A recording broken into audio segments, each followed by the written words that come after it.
सरकारी विभागों में तमाम तरह के फैले भ्रष्टाचार को लेकर डॉक्टर सत्यमेव जयते ने एक मुहिम शुरू की है, अपने संगठन बनाया है, जिसका उद्देश्य ये है कि इन सरकारी विभागों में जो भ्रष्टाचार फैला है वो किसी तरह रोका जा सके और जो सरकार की जो नीतियां हैं और जो लाभार्थी हैं वो उनका सीधा लाभ लोग आम जनता तक पहुंच सके। इस समय डॉक्टर सत्यमेव हमारे साथ हैं, उनसे बात करने की कोशिश करते हैं कि आखिर इस मुहिम को लेकर चलने का उद्देश्य क्या है और कितने लोग उनके साथ जुड़ चुके हैं।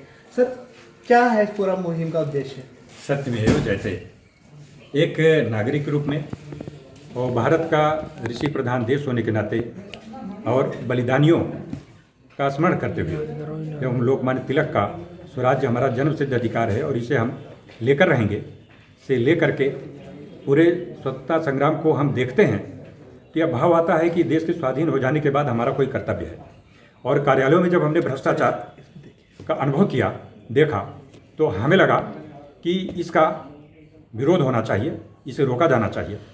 और सेवा काल में इसका प्रयास करते हुए अपने कार्यालय में, अपनी सीमाओं में हमने अनुभव किया कि देश की समस्या बड़ी है और हमारा पद और कार्यालय बहुत छोटा है।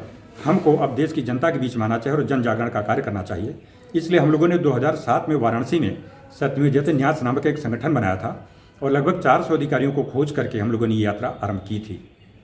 तब से अब तक 15 वर्षों में हम लोगों ने उत्तर प्रदेश में कई जनपदों में, मंडलों में और देश के 4, 5, 6 राज्यों में भी यह विस्तार किया है। सर, आपने वीआरएस लिया जी। किन परिस्थितियों में वीआरएस लेना पड़ा? वीआरएस, हमको भ्रष्टाचार का वातावरण स्वीकार नहीं हो रहा था, मुझे घुटन सा अनुभव होता था। मैंने 2011 में भी वीआरएस का विचार किया था, लेकिन हमारे तत्कालीन कुछ अच्छे ईमानदार संवेदनशील अधिकारियों के समझाने पर हमारे जो विभागाध्यक्ष थे, मैंने इस विचार को थोड़े समय के लिए छोड़ा। लेकिन विगत 3 वर्षों में जब मैं गोरखपुर में था और हमारे जो कुछ विभागीय भ्रष्ट अधिकारी आए, उन्होंने बहुत दबाव डाला कि उनकी इच्छा और उनके आर्थिक लाभ के लिए हम काम करें, तो यह बात हमें स्वीकार नहीं हो रही थी और हमने ऐसा नहीं किया। तो उन्होंने इस विषय को लगातार प्रपंच का विषय बनाया, विरोध का, शिकायत का। ऐसी बातें चलते हुए मुझे लगा कि हम स्वाधीन हैं, हम सभी लोग उच्च शिक्षित हैं और हम कर क्या रहे हैं और पद पर रह करके हमको वरिष्ठ अधिकारी के किसी प्रोटोकॉल का पालन भी करना होता है। तो इन विषयों को देख करके और उन जांचों के निस्तारित हो जाने के बाद हमने निश्चय किया कि हम किसी भ्रष्ट अधिकारी के अधीन काम नहीं करेंगे और जिन लोगों ने, हमारे पूर्व पुरुषों ने, महापुरुषों ने देश के लिए अपने को बलिदान किया है, उनका स्मरण करते हुए जनता के बीच जाएंगे और जनता को जगाएंगे कि जनता जागेगी तभी यह अधिकारी भ्रष्टाचार से डरेंगे और रुक सकते हैं, अन्यथा कोई नियम कानून उनको पूर्णतः नहीं रोक सकता है। तो ये थे डॉक्टर सत्यमेव जयते, जिन्होंने इस मुहिम के बारे में पूरी जानकारी दी है और इनका साफ तौर पर कहना है कि जो भ्रष्टाचार फैला हुआ है उसको रोकना ही मुख्य उद्देश्य है इनका। लेकिन सबसे अहम बात यह है कि आम जनता को भी इसके लिए इस अभियान में, इस तरह के अभियान में साथ जुड़ना होगा। अब देखना होगा कि इनकी मुहिम आखिर भविष्य में भ्रष्टाचार रोकने के लिए कितना आगे बढ़ती है। रेम शंकर, हम इसमें ये जोड़ना चाहेंगे कि भ्रष्टाचार तो आरंभिक बिंदु है, प्रस्थान बिंदु है, लेकिन भारत के हम पुनर्जागरण की बात कर रहे हैं कि भारत का जो स्वास्थ्य क्षेत्र है, शिक्षा क्षेत्र है, आजीविका का क्षेत्र है, धर्म और राजनीति का क्षेत्र है, इन 5 क्षेत्रों से ही हमारा पूरा जीवन संचालित होता, प्रभावित होता है।